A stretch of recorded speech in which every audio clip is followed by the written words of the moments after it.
We're back now with Todd and Tara Storch, and I want to ask you all a question.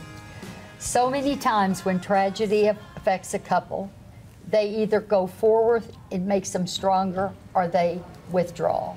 How did you all stay together on this? Well, we had a choice, and it is a choice. We were either going to cave up in the grief of it all, or we were going to try to find the good.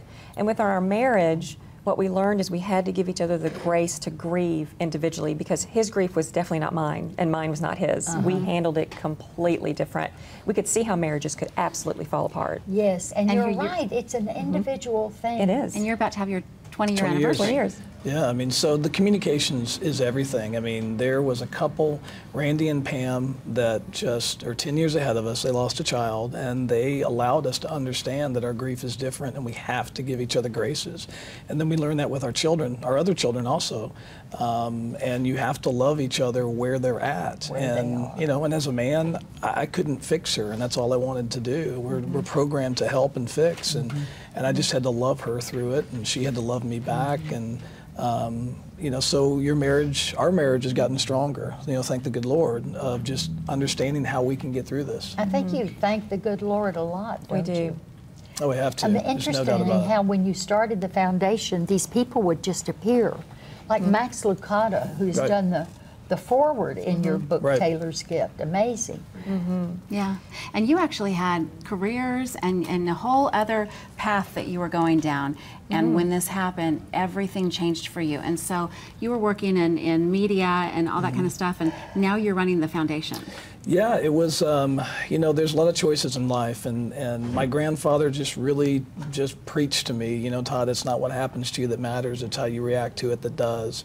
And there were so many doors that were opening, and we knew that we could help. And I traveled all over the place. I traveled way too much, and with 3 kids, I was trying to figure out how that's going to work. But ultimately, we knew that we could help. I mean, this spider web of hope of organ donation, and realizing that, you know, in the United States, only 37% of people were registered. It's like, you know what, we can help with this. And so that's what we're doing. Does putting a cause to your tragedy keep it all close to you? As in, does it keep Taylor close to you that way? Oh, absolutely. But I think she'd be close to us no matter what. Yes. But it has given us such purpose, and we've seen such good come out of this, that it's just made it so worth it. We knew we were chosen for this burden, and we had a choice of how we were going to react to it. And now you're helping so many. And now we're trying to help. Tell us about the organization and some of the things that you're doing. You brought Taylor's Blue nail polish Taylor Blue that nail you're doing with polish. OPI. That's right. Can we get a shot of that? OPI. Or should we hold it up?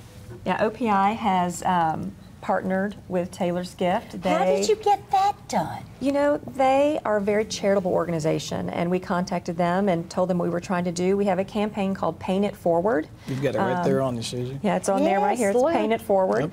And we're asking people to paint their nails Taylor blue, and what it's doing, it's cutting through the clutter of what organ donation is. It's starting a conversation. Okay. People are seeing the color going, what is that color? And so it's Taylor blue, let me tell you about it. And it has gone international and worldwide. We're for sure. shipping all over the United States. There's only like 2 states in America that haven't received them.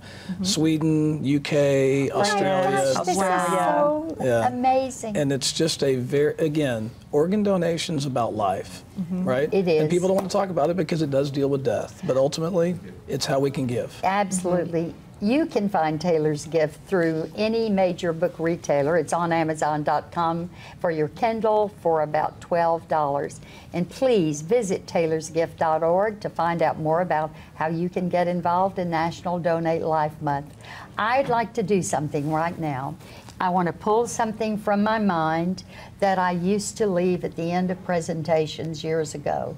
It's about organ donation, and it's called To Remember Me. And I'm going to see if I can recall it because it is so timely. It goes like this. The day will come when my body will lie upon a white sheet neatly tucked under 4 corners of a mattress located in a hospital busily occupied with the living and the dying. At a certain moment, a doctor will determine that my brain has ceased to function and that for all intents and purposes, my life has stopped. When that happens, don't attempt to instill artificial life in my body by the use of a machine, and don't let this be called my deathbed.